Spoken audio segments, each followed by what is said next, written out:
Hello guys, in this video I'm going to talk about 360 video and 360 cameras, what I think about it, and whether it's something you can actually use for professional work.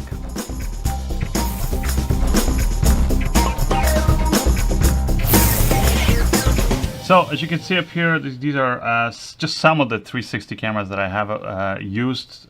These are cameras that I own. There's been others that I've borrowed or rented. And some of these I bought, some of them were sent in to me. This one actually that I'm going to talk about mostly, which is the latest one, is the Insta360 One X, was actually sent in to me by the company. They did not pay me to review this. They just simply said, hey, try it out, let us know what you think. I have tried their previous one, which was the Insta360 One, and there was good and bad, but at the end of the day, just like with all these other cameras, I just did not think it was worth for me spending time with these cameras. Now that all changed with the Insta360 One X, and the reason is because this is, I think, the first 360 camera on the market that is actually has, it's kind of borderline usable quality. Because these other ones, they were recording like in 4K. This one also records in 4K, the Omi one, and it's not quite 360. It's a VR camera, but it's actually 240 degrees. This one is 360, but the quality just I think wasn't even the same resolution as what Samsung claimed it was. At the end of the day, basically for 360 video, in case you didn't know, you're basically recording, and like in this case, you can see you have these two cameras here, everywhere like that. You're basically recording on two different cameras, and then you're kind of wrapping that image around a virtual sphere, so you can then, let's say if you have VR goggles, you can look around, or in your editing software, you can kind of look around and pick your angle afterwards. And so that means that if you're recording, let's say 4K footage, well, that doesn't mean that your final videos are going to be 4K. It's not even going to be 1080p once you pick your angle and once you zoom in, especially to that part of that 360 sphere. And so that's kind of the reason why, I would say the main reason why, up until this point, 360 video, especially in these affordable kind of cameras, just was not up to the quality. This camera changes it because it's 5.7K, and I managed to do this, and as you can see, this tiny little camera. So you can record 5.7K video, and I think this is like, it's still the bare minimum. I would definitely not go lower than that. So I hope in the future manufacturers of 360 cameras can step up their resolution, but I think this is like the bare minimum of acceptable resolution. Because I've tried, again, with all these other cameras, and it never really looked good. So with this camera, I've been using this actually as my sort of a home video camera when I've been traveling with my family, and it's great for that. If you're looking for just a good home video camera, something that you can just click, the record button and forget about it, I think this is the camera for you, because it's very simple to use. Let me just show you. You have two buttons on the front. Smaller one is the power button. Bigger one here is your record button. So once you start it up, right now in photo mode, I can just click it and it takes a photo for me. If I click it again, I can cycle through the camera, the video mode, or the settings mode. So now I'm in video mode, and again, press the record button and it's recording. And the great thing is, once you're recording, again, you're recording in 360, everything around, so you can kind of forget about it, because you don't have to worry about pointing the camera and all that stuff. Afterwards, in your editing software or on your phone, you can later on decide and pick the angle that you want. And maybe that's kind of how I'm going to break this down. Kind of first, just talk about the camera itself, and then the post-production aspect, because there's some very good and some very, I would say, bad things about this camera, and in general about 360 cameras. So as far as recording, it's actually pretty simple. Like I said, two buttons. You see all your settings up here, shows you the resolution, how long you've been recording. Press the button again and it stops recording. You press the power button again to cycle to the settings, and then press the big button to go through the different settings. So if you want to, adjust some settings within the camera, that's how you would do it. It's pretty straightforward, as you can see, when it comes to recording it. And that's, I think, how especially a good home video camera should be, because it's something that you want to, again, set it, forget it, and just kind of go about your life and let the camera capture all that for you. If you get this camera, I would highly recommend getting this accessory, which is this kind of a selfie stick that they offer. It's pretty straightforward. You just attach it. But the big difference between this and like those cheesy cell phone selfie sticks is that with this thing, first of all, it works very great. You just turn it and it lets you extend it. It's pretty long. I can't even get it all in the shot, but yeah, it's pretty long stick, or you can adjust it somewhere halfway, and then once you like the length of it, you just twist this, and then it just stays like that. Now, the good thing about this selfie stick and the software in this camera is that as you're recording it, if you're holding it, like, don't ever hold it like this, like some people I've seen them holding it like this and kind of like pointing the camera at themselves. Don't do that. Just hold the camera away from you, and just really the only thing you got to worry about when it comes to 360 cameras is pick your more or less your height, or like your angle, I would say, of the shot that you want. So if you want like a low shot looking up at you or looking up at these lights or at the camera, then you go low. If you want it to be a bit higher, just hold it up higher, and that's it. If you want it to be eye level, just hold it eye level. Because afterwards you can choose your basically where you're actually pointing the camera and your field of view, how much you're zooming in and out. But the cool thing is with your hand, I mean, if you're just going to be like, if I'm recording here, I would probably just hold my hand like this, and then all you're going to see in the final video is just my hand, and then it looks almost like you're just, you know, like you have something there, kind of like a little ball or something in your hand. So that's the great thing, is that the stick itself is not visible. So it's great in that way, and again, it doesn't look like those cheesy selfie sticks of, you know, when people record themselves on their cell phones or even on a GoPro camera.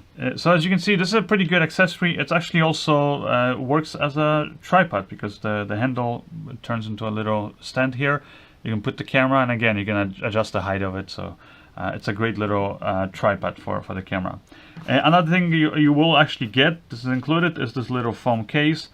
Definitely use this, because you do not want to scratch these lenses. They're not something that you can change out later on. So you damage the lenses, that's it, the camera's damaged. But with this thing, it's easy to kind of carry it. It comes with those little straps, you can put it around your neck.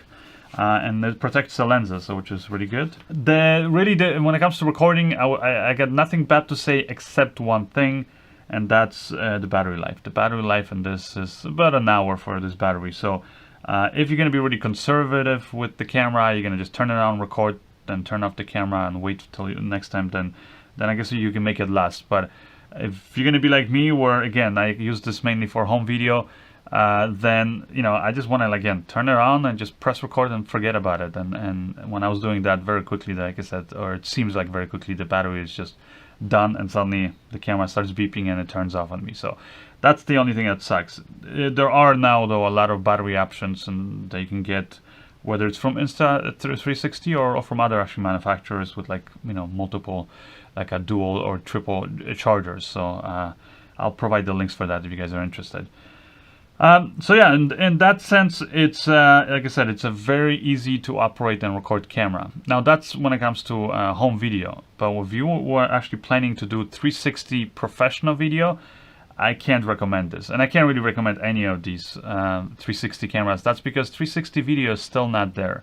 What I mean by that is, this resolution is just enough for like home video quality. But if I wanted to actually do a professional project on this, something that's, you know, could later on maybe be displayed on a big screen, or even if it's like a virtual thing where, you know, people would experience it watching it through VR goggles, I still don't think the quality is there. And it's not even just the resolution, which I think the resolution for like pro video, I think it has to be like minimum 8K, because again, once you stretch that image over 360, you're really getting like 1/4 of that quality. So I think 8K is, like, I would say, is minimum. But really outside of that, the main thing is just the controls. Because again, like I said, for home video, you want the controls to be simple. For professional work, you want to have full control over the exposure, over white balance, which you cannot do with this camera.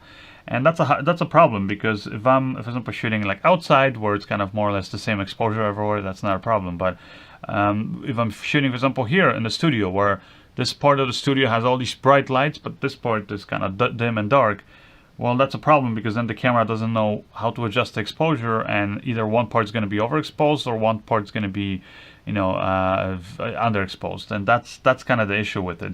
Not to mention, again, like I said, the white balance. It's especially if I start mixing different color temperature lights, I want to be able to go in and manually adjust the white balance, which you cannot do with this or with any of these 360 cameras.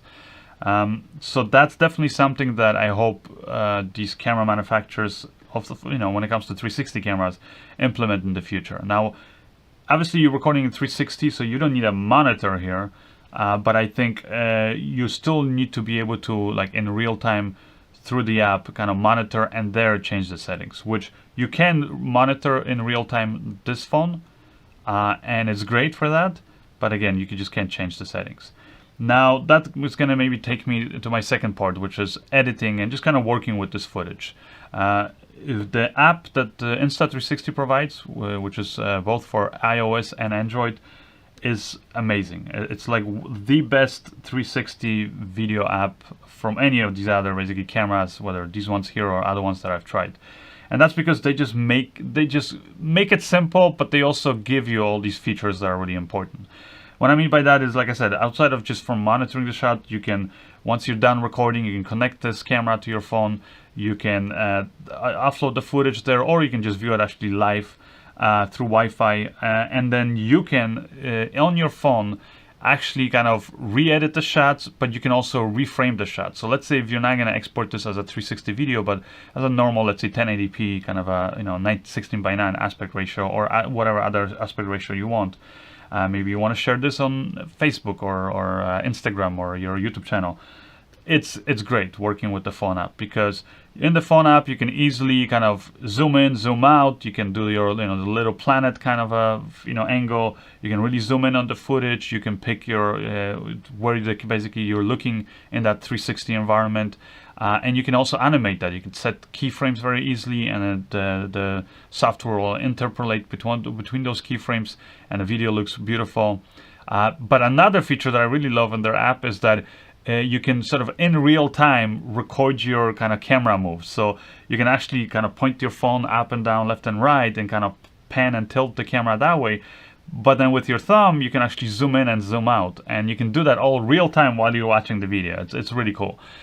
So again, for home videos, it's amazing, because you can, again, like I said, connect this right away to your phone. Even while you're there, let's say you just recorded something cool and you want to share this to your Instagram or Facebook or whatever.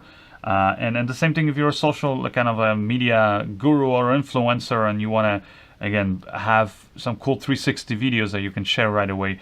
And again, this is really cool, because you can do that on their app, and it works really well. And right from their app, you can then, it allows you to share on all those social media apps. Now, when it comes to professional video, again, it's not something I would want to be, first of all, doing on my phone, because I'm probably going to have a lot of footage, and I want to really kind of like see the details in the shot. And on your phone, you can only see so much.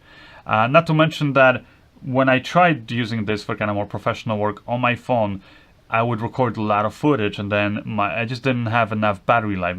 Usually, because it does use up a lot of your battery on your phone. But on my phones, whether it's my iPhone or my Android phone, none of them really would allow me to get through all of my footage and then do all my reframing and then export all of it. It was okay for doing it for a few clips, but after that my battery would die, or I would just run out of space on my phones. So that was another problem, because I'm working with so many files.